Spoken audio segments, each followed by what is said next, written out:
Queridos, hoje nós vamos prosseguir com mais um capítulo da nossa série de reflexões, Liberdade ainda que tarde.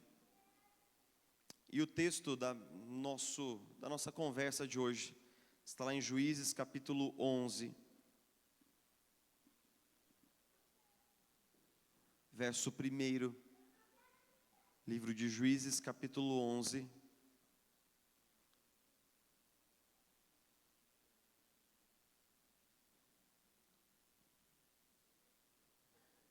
verso 1. Juízes 11, verso 1, nós lemos assim: Jefité, o gileadita, era um guerreiro valente. Sua mãe era uma prostituta. Seu pai chamava-se Gileade. A mulher de Gileade também lhe deu filhos que, quando já estavam grandes, expulsaram Jefté, dizendo: Você não vai receber nenhuma herança de nossa família, pois é filho de outra mulher. Então Jefté fugiu dos seus irmãos e se estabeleceu em Tobi. Ali um bando de vadios uniu-se a ele e o seguia. Algum tempo depois, quando os amonitas entraram em guerra contra Israel, os líderes de Gileade foram buscar Jefté em Tobi. Venha, disseram, seja nosso comandante, para que possamos combater os amonitas. Disse-lhes Jefté: Vocês não me odiavam e não me expulsaram da casa de meu pai? Por que me procuram agora quando estão em dificuldades? Apesar disso, agora estamos apelando para você, responderam os líderes de Gileade. Venha conosco combater os amonitas e você será o chefe de todos os que vivem em Gileade. Jefté respondeu: Se vocês me levarem de volta para combater os amonitas e o Senhor os entregar a mim, serei o chefe de vocês? Os líderes de Gileade responderam: O Senhor é nossa testemunha, faremos conforme você diz. Assim Jefté foi com os líderes de Gileade, e o povo o fez chefe e comandante sobre todos. E ele repetiu perante o Senhor, em Mispá, todas as palavras que havia dito. Essa mulher que eu tive a alegria de conhecer e pastorear era uma mulher muito dócil, uma mulher muito carinhosa, um coração muito bondoso, mas havia um lado obscuro na convivência com ela. O fato de que algumas vezes, em contextos de convivência familiar, quando ela se sentia injustiçada de alguma maneira, ela, mesmo que passasse por uma pequena rusga, havia uma reação desproporcional. Ela gritava, ela se encolerizava, e numa atitude muito contundente, de uma mistura de autodefesa e vingança, ela muitas vezes acabava também machucando pessoas no decurso dessa reação. Essa mulher era uma cristã madura, uma boa esposa, uma boa mãe, mas muitos anos depois de repetir isso por várias vezes, ela ingressou no meu gabinete para procurar ajuda, para que nós pudéssemos pensar um pouco sobre por que tantas vezes, quando esse pequeno nervo de sentir-se injustiçada, ele era pinçado, ela emitia uma reação tão dramática e tão desproporcional. E então, depois de muitos cafés, muitas conversas, nós fomos entrando nas camadas da história dessa pessoa. Nós vamos tentando entender o que está acontecendo na história, porque lembre-se, um dos princípios da nossa vida interior é de que nosso mundo interior é moldado pela nossa história. E então ela pôde se lembrar claramente que seus pais engravidaram e esperavam ter um menino. Num tempo em que os casais eles só sabiam o sexo da criança quando ela nascia. E ela, obviamente, nasceu uma menina, e aquilo foi um baque inesperado, um choque, uma decepção quase para os seus pais. Então ela sentiu-se de cara rejeitada.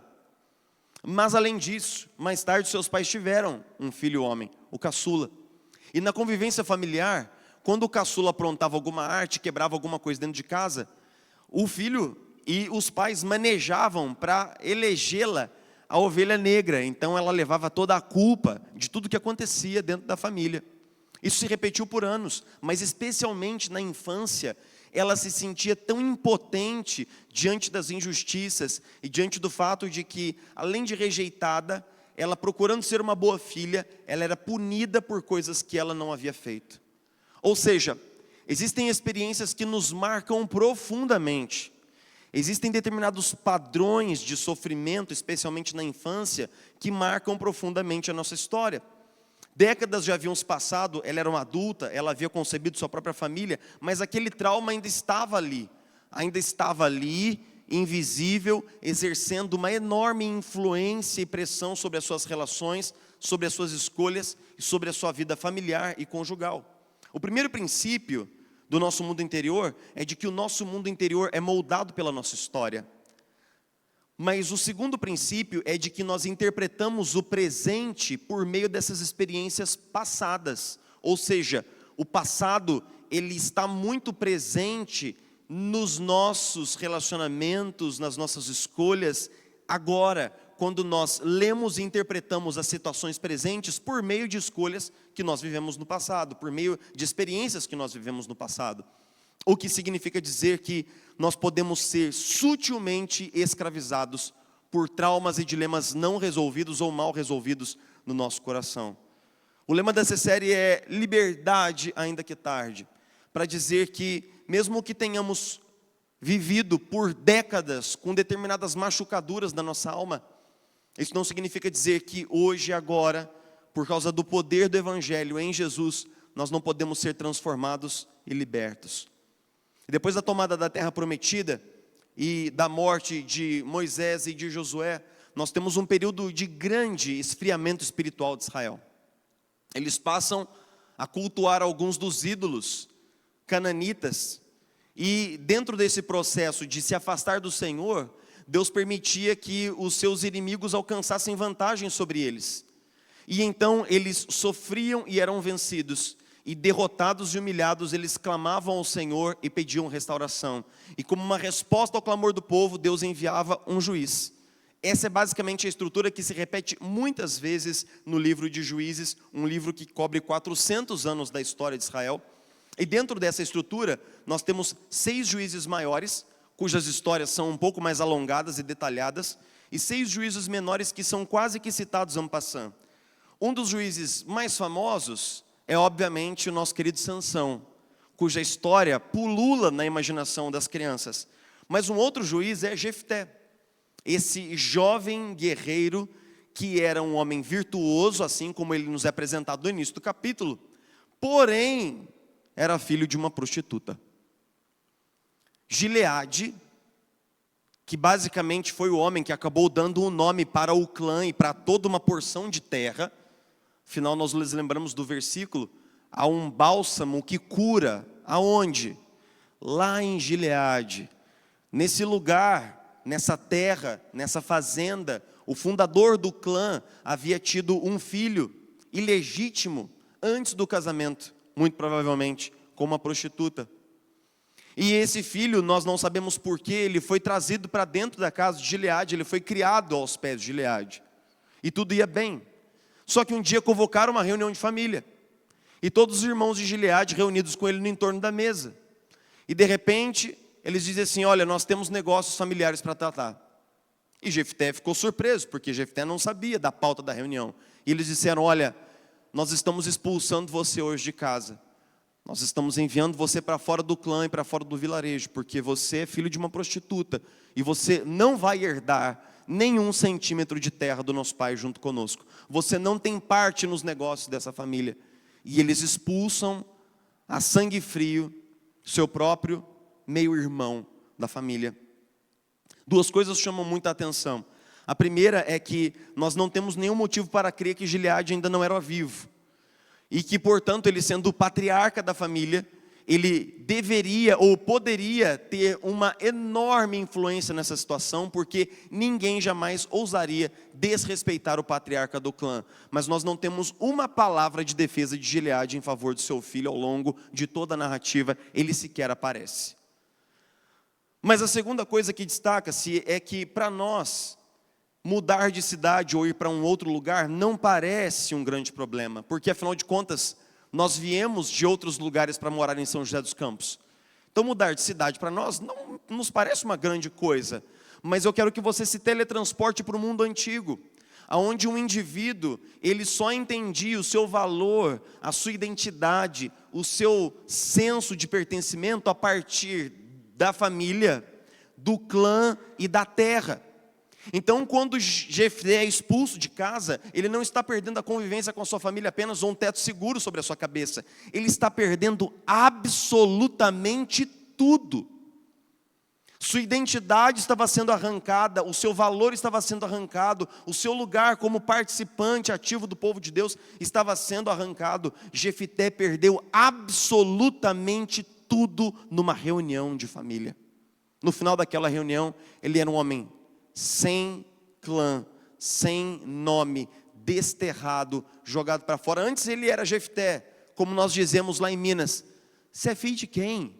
E a pessoa responde, eu sou filho do fulano de tal. Ele era Jefté, filho de Gileade. Mas depois de um momento, ele é Jefté, João ninguém.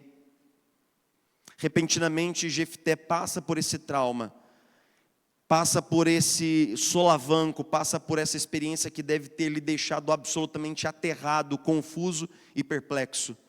Mas muitas experiências mais próximas a nós podem nos deixar no mesmo quadro que Jefté.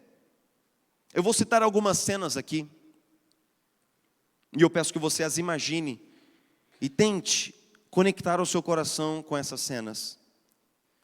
Uma rejeição brutal na infância, pelo pai ou pela mãe.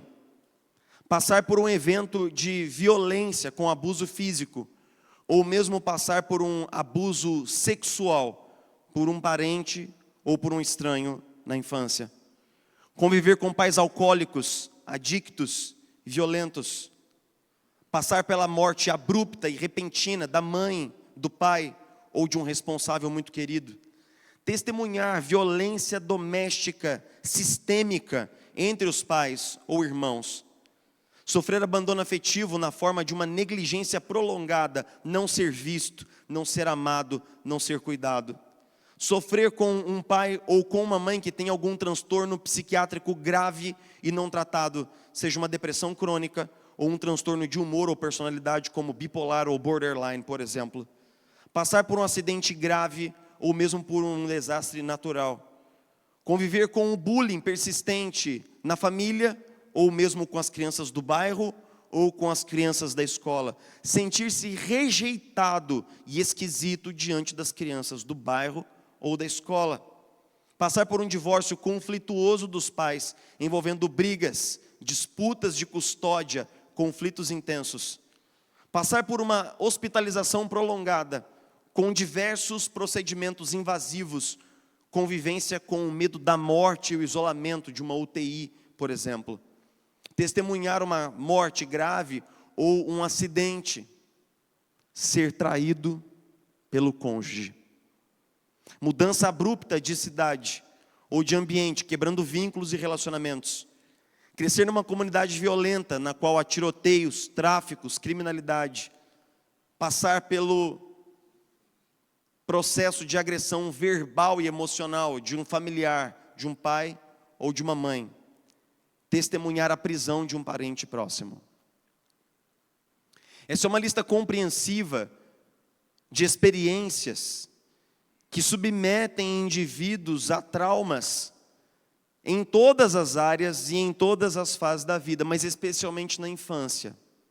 Porque quando nós somos crianças, nós não temos todos os músculos emocionais para o enfrentamento de determinadas coisas. E esse é o problema. Qual é a definição de trauma aqui que nós estamos usando hoje? Nós estamos usando essa definição que vem do campo da medicina para o campo da psicologia, que é o seguinte: quando nós sofremos uma queda e esse impacto submete um osso nosso a uma pressão suficientemente forte, de tal maneira que ele não consegue resistir, ele quebra. Existe o quê? Um trauma. Isso significa dizer que nós temos uma quantidade de resiliência emocional, nós temos uma resistência, nós temos uma determinada consistência na nossa integridade emocional. Mas quando um evento ele é forte demais, nós sofremos uma ruptura, um colapso, um trauma. Dessa maneira nós podemos entender hoje, com o avanço da neurociência, porque os traumas eles são tão persistentes na nossa memória. Porque quando nós passamos por um evento traumático, nós passamos por um momento decisivo na nossa vida, existe um grande mecanismo de sobrevivência sendo ativado no nosso cérebro. Uma área muito basal do cérebro chamada amígdala. Ela dispara uma quantidade voraz de adrenalina por um lado e cortisol por outro. O que faz com que esse cérebro agora, num modo de sobrevivência, ele conecte essas memórias com uma profunda percepção emocional, com uma altíssima carga emocional. Eu já falei sobre isso daqui uma vez. Tente se lembrar do melhor presente que você já ganhou na sua vida. A melhor coisa. Tente se lembrar do dia que você ganhou esse presente. Ele vai te parecer um tanto vago. Você sabe que esse dia aconteceu, você tem alguma memória, mas tente lembrar um dia traumático, que você recebeu uma notícia que quebrou o seu coração. Cara, nós lembramos dessas coisas como se elas tivessem acontecido hoje de manhã, com uma limpidez, com uma clareza. Sabe por quê? Porque essa grande ativação hormonal no cérebro, ela capta essa memória e planta num lugar muito, muito fundamental da nossa psique. Talvez, para nós podermos nos lembrar do futuro de situações que nos parecem ameaçadoras e que nos parecem perigosas. Mas o fato é que essas memórias são muito bem guardadas e elas se tornam então um sinal, uma matéria de ruminação. O que significa dizer que nós lembramos disso e pensamos sobre isso. E quanto mais nós ruminamos o trauma, nós lembramos o trauma, mais nós aprofundamos as raízes do trauma na nossa experiência. E qual é o problema disso? O problema disso é que essas experiências traumáticas, elas passam a ter uma presença e uma influência invisíveis na nossa vida, nas nossas escolhas e nas nossas relações. Por exemplo, uma criança que foi rejeitada e abusada, ela torna-se um adulto depressivo, mas ao mesmo tempo com uma raiva daqueles que o agrediram, mas com uma baixa autoestima. Tem pessoas que nós tentamos levantar a autoestima dessa pessoa de várias maneiras, mas essa autoestima, ela parece que está presa ao chão com um pedaço de chumbo, porque obviamente a base da autoestima dessa criança foi profundamente quebrada e lacerada por um trauma. Ou uma criança, por exemplo, que torna-se muito ansiosa e insegura porque ela percebe nos seus pais a falta de competência para gerenciar a vida da família. E que mais tarde se tornam adultos hiper preocupados e que têm uma necessidade patológica de controle, porque quando eles eram crianças, eles eram capazes de perceber que os pais não tinham a menor noção do que eles estavam fazendo com a família, com o casamento, com as finanças e com outras N coisas da convivência familiar. Pessoas que passaram por grandes fatalidades como mortes e acidentes, por exemplo, elas convivem com esse pessimismo latente, com essa percepção de qualquer coisa vai dar errado a qualquer momento, e com essa necessidade doentia de controle sobre tudo para sentir-se em paz. O que eu quero dizer é o seguinte: muitas vezes nós não somos capazes de identificar, mas existe uma ferida não tratada ou maltratada na base da nossa memória, controlando, influenciando, limitando o nosso futuro. Porque obviamente, e aqui eu posso falar um pouco sobre isso, porque como uma pessoa que passou por processos de rejeição parental, eu posso dizer o seguinte: uma criança que foi rejeitada, ela convive com duas necessidades diárias. Ela convive com o desejo de agradar a todos, para que todos gostem dela. Mas ao mesmo tempo ele convive com o medo de que a qualquer momento ele seja jogado para fora de novo. E é lógico que essa necessidade de ser aceito por um lado, esse medo de ser rejeitado por outro, isso vai forjando determinadas escolhas que não são muito saudáveis nas nossas relações. Isso vai fazendo com que nós nos tornamos pessoas muitas vezes permissivas, que não são assertivas, que não dizem o que pensam. E esse passado, ele começa a controlar o meu presente, começa a determinar o meu futuro, o que significa dizer que muitas vezes nossa vida é controlada por coisas que nós não temos dimensão, conhecimento ou entendimento sobre elas. E isso é muito perigoso. Isso é muito perigoso.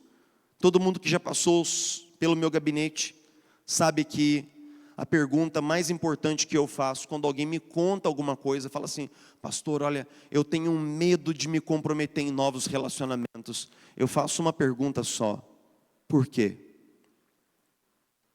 Por quê? O que é que aconteceu para que agora você tivesse esse espírito profundo de autoproteção em relação ao envolvimento amoroso? Por que nós estamos aonde nós estamos? E quando nós perguntamos por quê, nós começamos a costurar uma longa bricolagem de eventos da nossa história. Como é que o Evangelho transforma e redime esses eventos traumáticos da nossa história?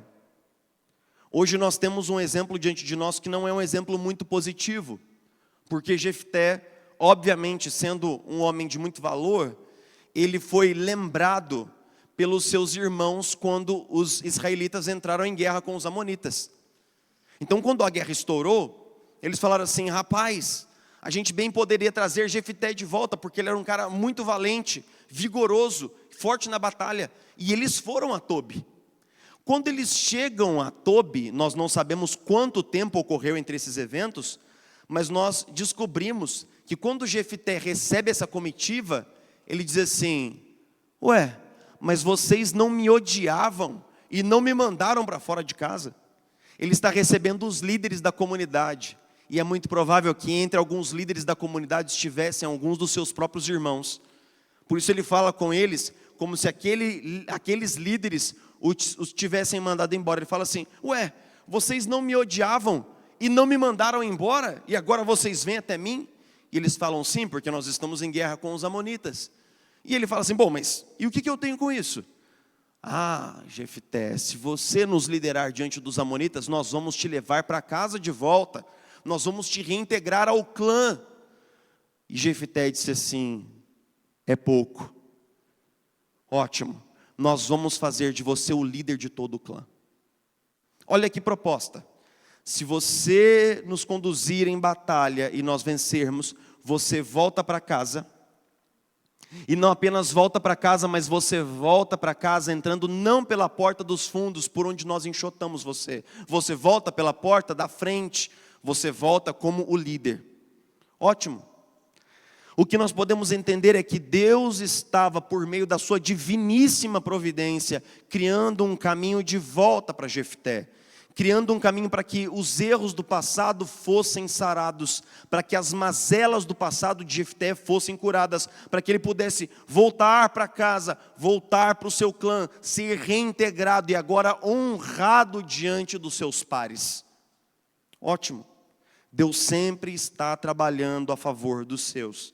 Mas o que marca a narrativa é que, mesmo Jefté tendo se apresentado diante do Senhor em Mispá, fez os seus votos de guerra, mandou uma emissiva de guerra para os amonitas, e então ele avança para o campo de batalha. Antes de chegar no campo de batalha, nós somos notificados pelo narrador de que Deus derrama o seu Santo Espírito, infundindo-o sobre Jefté. O que significa dizer que Deus estava com Jefté, e de que a presença de Deus guiaria Jefté, e de que ele seria mentoreado e capitaneado pelo próprio Deus.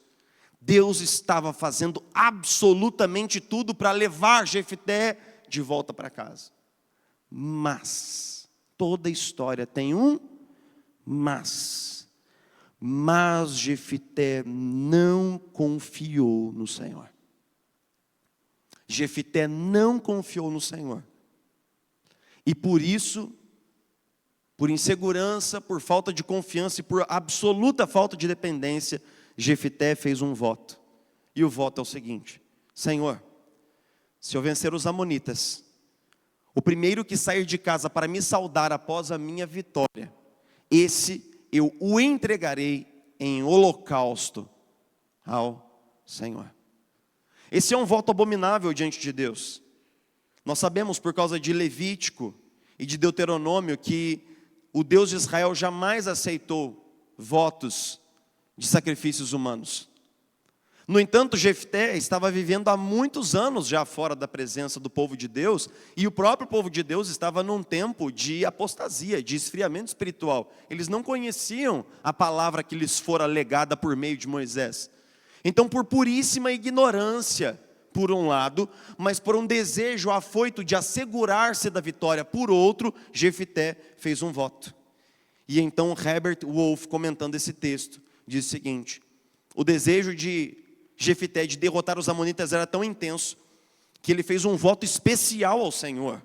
Embora a intenção fosse um ato de devoção, o voto demonstrou uma profunda falta de confiança no poder de Deus. Afinal de contas, pense comigo, era difícil para Jefté acreditar que Deus usaria o filho de uma prostituta para levar o seu povo à vitória, não é mesmo? Olhe para o passado desse homem. Olha a maneira como ele foi enxotado para fora de casa. Na cabeça de Jefté pairava uma profunda desconfiança. Se eu não era bom o suficiente nem para os meus irmãos, nem para a minha família,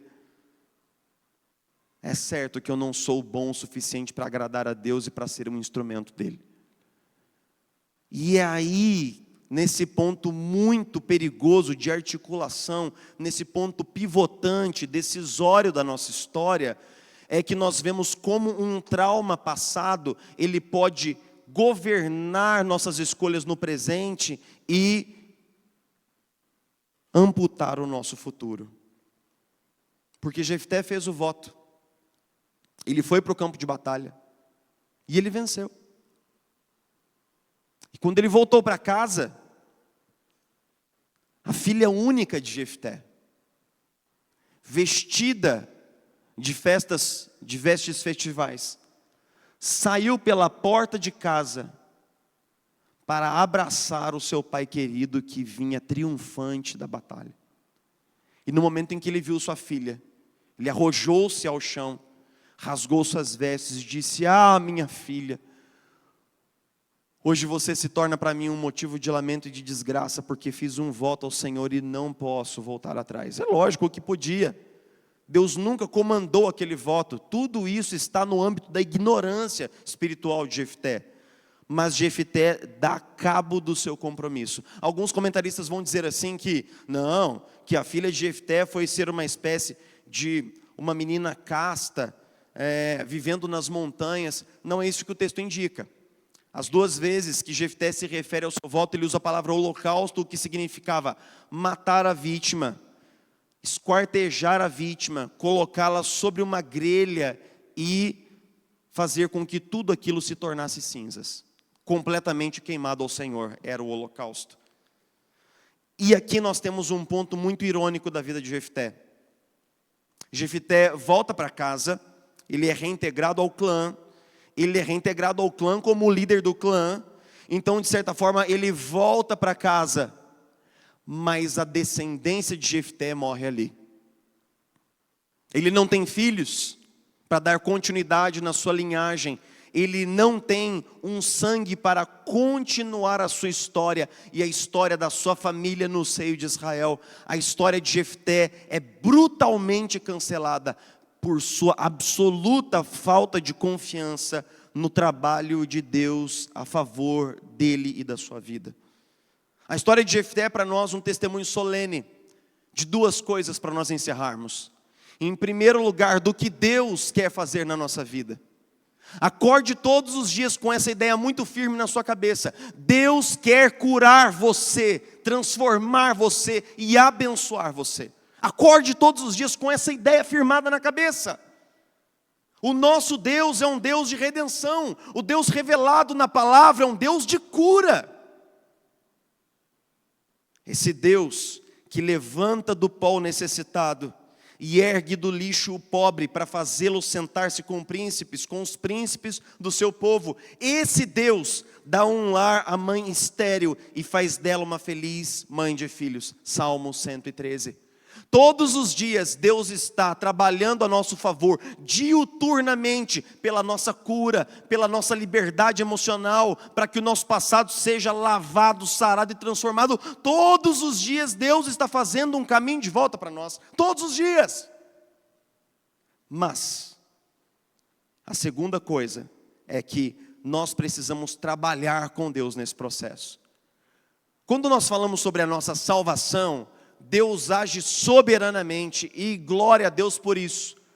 Porque se para nossa salvação Deus tivesse que depender um cadinho assim de nós, o negócio não ia dar certo nunca.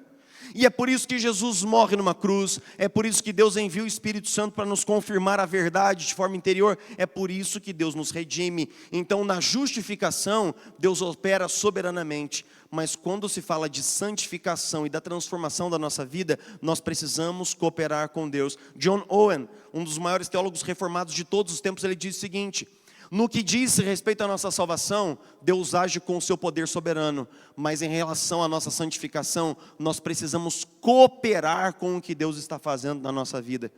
E então nós precisamos abrir o nosso coração. O grande ponto da vida de Jefté é o seguinte: nós não somos responsáveis pelo nosso passado. Eu não tenho como arcar com as coisas que foram feitas contra mim. Eu não tenho como responder por isso. Mas eu tenho que responder pela maneira como eu estou lidando com isso. Se Jean-Paul Sartre fosse vivo e soubesse que eu o citaria num sermão cristão, ele é profundamente ateu, ele não ficaria nada feliz. Mas em O Ser e o Nada, ele escreve uma frase pujante que diz assim: você não é responsável pelo que fizeram com você. Você é responsável pelo que você vai fazer com aquilo que fizeram com você. Você não é responsável pelos erros que foram cometidos contra você. E eu acredito, você muitas vezes é uma vítima. E às vezes até mesmo indefesa. Mas nós somos responsáveis por aquilo que nós vamos fazer agora com aquilo que fizeram contra mim. Então existem dois pecados que nós precisamos transpor e superar para experimentarmos essa cura agente e profunda dentro de nós. E o primeiro pecado é o pecado da covardia. Pecado da covardia. Porque ninguém conhece melhor a sua história do que você. E você é capaz de ver os lugares que doem, os lugares feridos e traumatizados do seu coração. Mas nós sabemos intuitivamente que um processo de cura, ele não é um processo indolor, que nós teríamos que enfrentar muitas conversas difíceis, sentimentos difíceis, reviver passados que nós gostaríamos de ver enterrados definitivamente, e por causa dessa covardia, nós permanecemos décadas e décadas sem resolver as coisas dentro do nosso próprio coração. Assim como a metáfora que nós usamos do trauma significa um osso que partiu-se, colocar um osso quebrado de volta no lugar não é um processo indolor, mas sem que esse osso seja recolocado, a cura não pode avançar e nem fazer o seu caminho completo dentro do nosso coração. Então nós temos que abandonar o pecado da covardia. Nós temos que ter a coragem de admitir aquelas partes da nossa história que não são bonitas. E vocês sabem que eu do púlpito eu conto tudo, absolutamente tudo que eu vivi de difícil e traumático um dia na minha vida. Às vezes conto menos à noite porque tem transmissão, isso pode chegar em lugares que eu não gostaria que chegassem. Mas falo bastante de manhã, porque eu quero que vocês conheçam a minha história. Porque eu não prego hoje à noite aqui um sermão que eu fui para casa, estudei teologia e sei que a teologia é assim. Eu estou anunciando para vocês coisas que eu vivi profundamente na minha história. Eu compartilho com vocês dos abandonos que eu sofri e das injustiças pelas quais eu passei, coisas que vitimaram o meu coração durante muitos anos. Nós temos que ter coragem de dar um passo à frente e admitir que nós trazemos uma mala cheia de memórias e de material traumático dentro do nosso coração. E o segundo pecado que nós precisamos vencer é o orgulho. Afinal de contas, enfrentar um processo de cura exige habilidade muito sutil de pedir ajuda. Mas nós, aquarianos, não precisamos da ajuda de ninguém. porque nós somos empresários bem-sucedidos, nós somos homens de negócios, nós somos pessoas que somos muito estudadas, moramos no melhor CEP da cidade, então nós estamos em posição de ajudar outras pessoas, ora bolas, e não de pedir ajuda a elas. Nós estamos em posição de estender a mão para as pessoas, para soerguê-las dos seus problemas, e não de estender a mão humildemente, vulneravelmente, pedindo ajuda. O processo de cura nunca vai avançar no nosso coração se nós não quebrarmos o ídolo do orgulho, se nós não baixarmos a nossa crista altiva para entender que nós só chegamos nesse buraco porque nós cavamos com as nossas próprias mãos. Nós não vamos obter graça senão quando estivermos plenamente humilhados na presença de Deus. E aqui é que entra novamente a história de Jefté. A falta de confiança do que Deus está fazendo na nossa vida pode manter o trauma no controle do nosso presente e mantê-lo restringindo o nosso futuro. Eu não queria que você saísse daqui com a impressão que nós tivemos um papo funesto hoje à noite, porque nós meditamos sobre a vida de um homem que falhou na hora H. Porque nós estamos diante de uma graça maravilhosa, uma graça curadora. Quando Isaías olhou para o futuro, e Isaías é o profeta maior que tem mais discernimento sobre o ministério do Messias, quando Isaías olhou para o futuro, Isaías anteviu o ministério curador de Jesus. Isaías entendeu que o ministério do Messias seria um ministério de terapêutica, de cura, de libertação, seria um ministério de perdão do pecado, de justificação, de remissão, mas também um perdão que cura. E é por isso que ele escreve assim: certamente ele tomou sobre si as nossas enfermidades, e sobre si mesmo levou as nossas doenças. Pelas suas pisaduras nós fomos, digamos de novo, pelas suas pisaduras nós fomos sarados. Essa é uma passagem paradoxal muito importante. Olhe para a cruz, nomeie o que você é capaz de ver. Você vê um adulto, desnudo, humilhado, abandonado, rejeitado, quebrado, negado e traído. Você vê hematomas por todas as partes do seu corpo, sangue em abundância. Você vê um rosto desfigurado por socos e pontapés. Você vê um semblante desfigurado por uma brutal coroa de espinhos. Você vê um homem despojado de toda a dignidade, de toda a humanidade. Você vê um homem machucado e ferido até o fundo da alma. Mas a Bíblia diz: pelas suas machucaduras nós fomos sarados. Pelas suas pisaduras nós fomos curados. Nós fomos sarados. Não havia um bálsamo em Gileade para curar o coração de Jefté. Que ironia. Mas existe um bálsamo que corre da cruz para curar o nosso coração. Que bênção.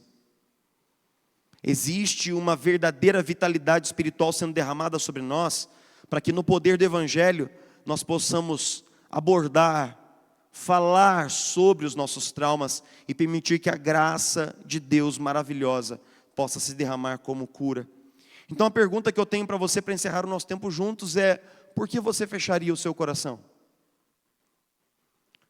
Por que você endureceria o seu coração se Deus investiu absolutamente tudo o que Ele tinha de melhor, a saber, o seu único filho, para morrer em nosso lugar na cruz, para que nós fôssemos sarados? Por que nós fecharíamos o nosso coração?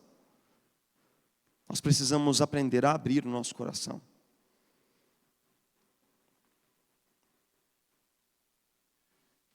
Se você não conseguir orar sobre essas coisas, se você não conseguir falar com Deus sobre elas, você não vai conseguir falar com mais ninguém. Mas um processo muito interessante e libertador pode começar se você se arriscar a falar com Deus sobre as coisas que você traz na sua história e que ainda hoje te machucam profundamente. Falar, Deus, olha, eu passei por isso daqui, eu não sei nem te explicar. Eu vivi isso. Eu não sei porquê, eu não sei para quê, mas eu quero colocar essa parte aqui da minha história aos seus pés e permitir que o Senhor faça dela o que o Senhor quiser. Eu não tenho medo mais das minhas feridas de rejeição. Eu olho para elas com grande paz e serenidade. Porque ao longo desses 20 anos, Deus usou a minha história e o meu testemunho para alcançar o coração de muitas pessoas. Deus usou as feridas do meu coração para curar outras vidas. Porque essa é a dinâmica do Evangelho. Feridas que saram, quem diria? Essa é uma pérola preciosa da nossa fé. Que Deus use você abundantemente. E que aquilo que hoje dói em você, possa no futuro curar outras pessoas. Senhor, nós colocamos o nosso coração completamente na Tua presença. E sabemos humildemente que o Senhor pode usar a nossa vida. O Senhor pode usar a nossa história para curar outras histórias. O Senhor pode usar aquilo que vivemos de duro, traumático, para derramar um bálsamo sobre outras vidas. O Senhor pode. Mas ninguém pode guiar uma outra pessoa num deserto que nós ainda não atravessamos. Muitos de nós ainda estamos a caminho, Senhor, a caminho de sair do nosso deserto, mas ainda não demos os passos vigorosos que precisamos. Ainda não perdoamos quem nós precisamos perdoar. Ainda não pedimos perdão a quem devemos pedir perdão. Ainda não nos humilhamos debaixo da Tua poderosa mão. Ainda não recebemos toda a ajuda que precisamos. Estamos a caminho, não estamos parados, mas ainda não chegamos a bom termo. Senhor, nessa manhã, derrama sobre nós o Teu Espírito de forma abundante, para que nós sejamos encorajados a confrontar as áreas traumáticas do nosso próprio coração, no poder do Evangelho. O Senhor está derramando hoje cura aqui sobre nós, saúde física, emocional e espiritual em todas as áreas, porque nós sabemos que o Senhor é um Deus que investe diuturnamente em nós, pela nossa cura, pela nossa liberdade, para que sejamos mais parecidos com Jesus, e para que a nossa vida brilhe, Senhor, como uma grande lamparina no meio da escuridão. Então, Senhor, nós oramos nessa noite. Quebra as cadeias que nos prendem de andar na luz e na verdade, Senhor, em nome de Jesus. Cura aquelas áreas do nosso passado que ainda doem no nosso coração e influenciam nossas escolhas e relações. Senhor, transforma a nossa alma de tal maneira que, libertos e curados, nós possamos obedecer, servir e amar com um coração leve, leve na Tua presença. Liberdade, ainda que tarde. Nós cremos que podemos experimentar hoje o que não experimentamos nas últimas décadas. Nós cremos que nós podemos viver agora aquilo que ainda não experimentamos nos anos passados. Porque o melhor capítulo ainda está por vir. O Senhor ainda está escrevendo com Tua mão poderosa. E a Tua graça maravilhosa jamais desiste de nós em todo o tempo. Somos queridos, somos amados. O Senhor luta por nós. No sangue de Jesus na cruz, o Senhor luta por nós. Então, Senhor, nos leva de volta para casa. Eu oro com todos aqueles que estão voltando para casa aqui nessa noite. Nos leva de volta para casa, Senhor. Nos leva de volta para casa, para o primeiro amor. Nos leva de volta para o Teu aprisco, de onde nunca devíamos ter saído. Nos leva de volta para casa. Derrama sobre nós uma graça vigorosa, para que nossas pernas, outrora cambaleantes, caminhem firmes, retas na Tua presença, com uma espinha perfeitamente ereta e confiante nos propósitos que o Senhor tem para nós. Nos leva de volta para casa, Senhor. Nos leva de volta para casa. Nós oramos pedindo Tua graça, em nome de Jesus. Amém.